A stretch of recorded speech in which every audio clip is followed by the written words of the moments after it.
Segundo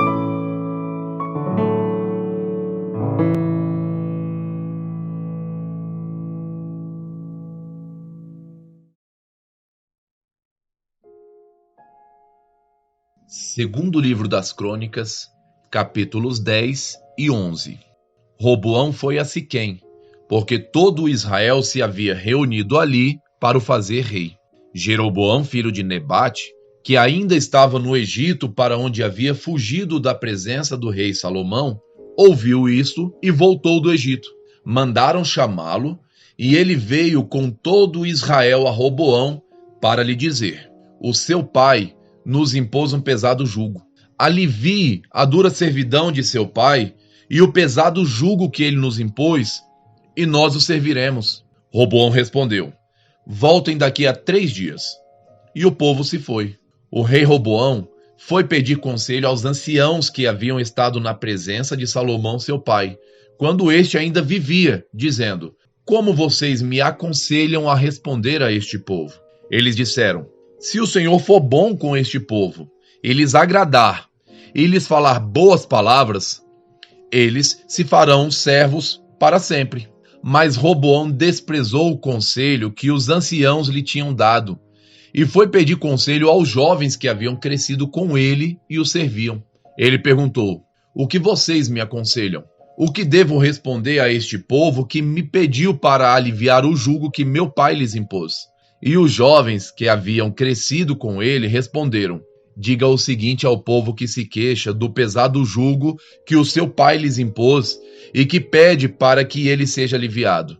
Diga-lhe o seguinte: o meu dedo mínimo é mais grosso do que a cintura do meu pai.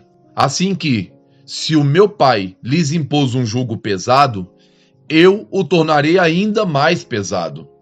Meu pai castigou vocês com açoites, eu vou castigá-los com escorpiões. No 3º dia, Jeroboão e todo o povo foram falar com Roboão, como o rei lhes havia ordenado, dizendo que voltassem em 3 dias. O rei lhes deu uma resposta dura, porque o rei havia desprezado o conselho dos anciãos. Preferiu seguir o conselho dos jovens, dizendo: meu pai lhes impôs um pesado jugo, mas eu o tornarei ainda mais pesado. Meu pai castigou vocês com açoites, eu vou castigá-los com escorpiões. Assim, o rei não deu ouvidos ao povo, porque esta reviravolta vinha de Deus, para que o Senhor confirmasse a palavra que tinha dito a Jeroboão, filho de Nebate, por meio de Aías o Silonita. Quando todo Israel viu que o rei não lhe dava ouvidos, reagiu dizendo: que parte temos nós em Davi? Não temos herança no filho de Jessé. As suas tendas, ó Israel. Cuide agora de sua casa, ó Davi. Então todo Israel se foi às suas tendas. Quanto aos filhos de Israel, porém, que moravam nas cidades de Judá, sobre eles reinou Roboão. Então o rei Roboão enviou Adonirão, superintendente dos que realizavam trabalhos forçados, porém os filhos de Israel o apedrejaram, e ele morreu. Mas o rei Roboão conseguiu subir no seu carro e fugiu para Jerusalém. Assim, Israel se mantém rebelado contra a casa de Davi até o dia de hoje. Quando Roboão chegou a Jerusalém, reuniu a casa de Judá e de Benjamim, 180.000 homens escolhidos, treinados para a guerra, para lutar contra Israel, a fim de restituir o reino a Roboão. Porém, a palavra do Senhor veio a Semaías, homem de Deus, dizendo: diga a Roboão, filho de Salomão, rei de Judá, e a todo Israel em Judá e Benjamim, assim diz o Senhor: não subam nem lutem contra os seus irmãos, que cada um volte para sua casa, porque eu é que fiz isto. E eles obedeceram à palavra do Senhor e desistiram de atacar Jeroboão. Roboão morou em Jerusalém e, para defesa, fortificou várias cidades em Judá, a saber, Belém, Etã, Tecoa, Bet-zur, Socó, Adulão, Gate, Maressa, Zife, Adoraim, Laquis, Azeca, Zorá, Aijalon e Hebron.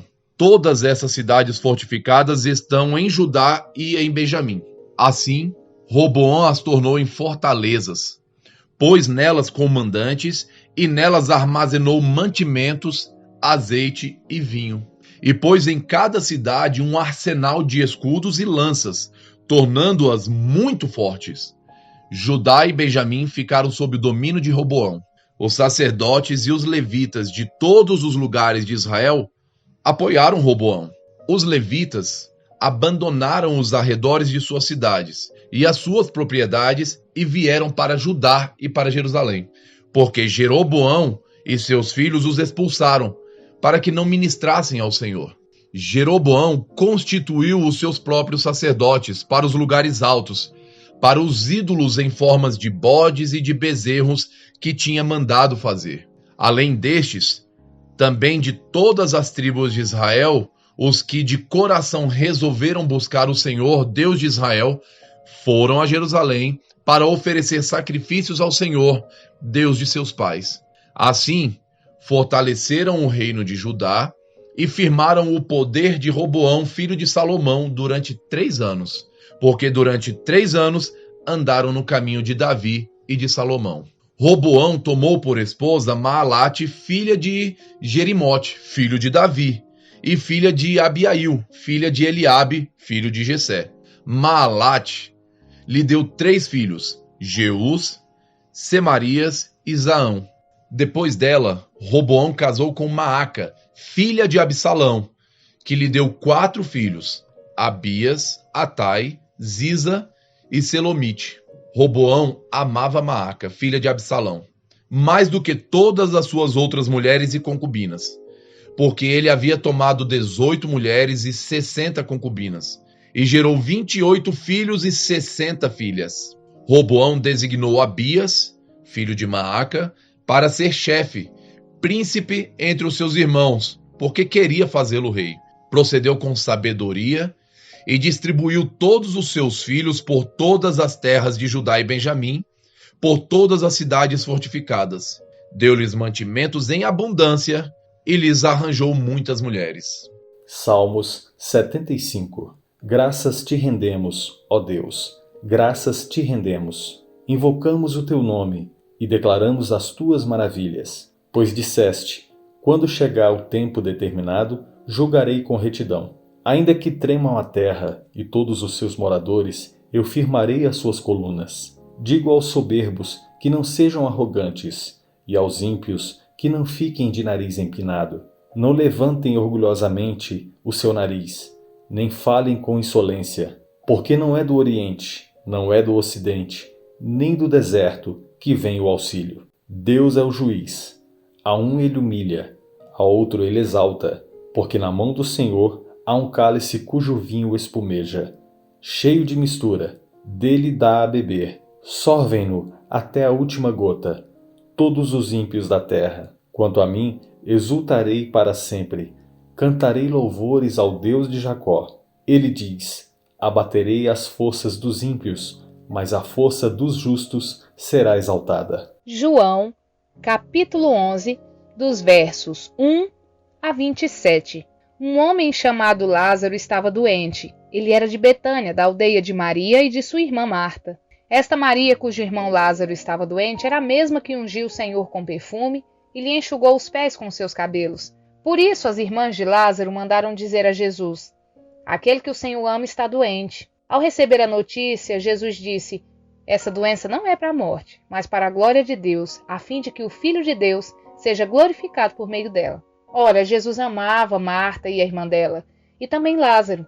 Quando soube que Lázaro estava doente, ainda se demorou 2 dias no lugar onde estava. Depois disse aos seus discípulos, vamos outra vez para a Judéia. Os discípulos disseram, Mestre, ainda há pouco os judeus queriam apedrejá-lo e o Senhor quer voltar para lá? Jesus respondeu, não é verdade que o dia tem 12 horas? Se alguém andar de dia, não tropeça, porque vê a luz deste mundo. Mas se andar de noite, tropeça, porque nele não há luz. Tendo dito isso, acrescentou, nosso amigo Lázaro adormeceu, mas vou despertá-lo. Então os discípulos disseram, Senhor, se dorme, estarás salvo. Jesus falava da morte de Lázaro, mas eles pensavam que ele estivesse falando de repouso do sono. Então Jesus lhes disse claramente, Lázaro morreu. Por causa de vocês, me alegro de que não estivesse lá, para que vocês possam crer. Mas vamos até ele. Então Tomé, chamado Dídimo, disse aos outros discípulos: Vamos também nós para morrer com o Mestre. Quando Jesus chegou, encontrou Lázaro já sepultado havia 4 dias. Ora, Betânia ficava a mais ou menos 3 quilômetros de Jerusalém. Muitos dos judeus vieram visitar Marta e Maria a fim de consolá-las por causa do irmão. Marta, quando soube que Jesus estava chegando, foi encontrar-se com ele. Maria, porém, ficou sentada em casa. Então Marta disse a Jesus: Se o Senhor tivesse aqui, o meu irmão não teria morrido. Mas também sei que mesmo agora, tudo que o Senhor pedir a Deus, Ele concederá. Jesus disse a ela: O seu irmão há de ressurgir. Ao que Marta respondeu: Eu sei que ele há de ressurgir na ressurreição do último dia. Então Jesus declarou: Eu sou a ressurreição e a vida. Quem crê em mim, ainda que morra, viverá. E todo que vive e crê em mim, não morrerá eternamente. Você crê nisso? Marta respondeu: Sim, Senhor, eu creio que o Senhor é o Cristo, o Filho de Deus, que devia vir ao mundo. Curta, comente E compartilhe.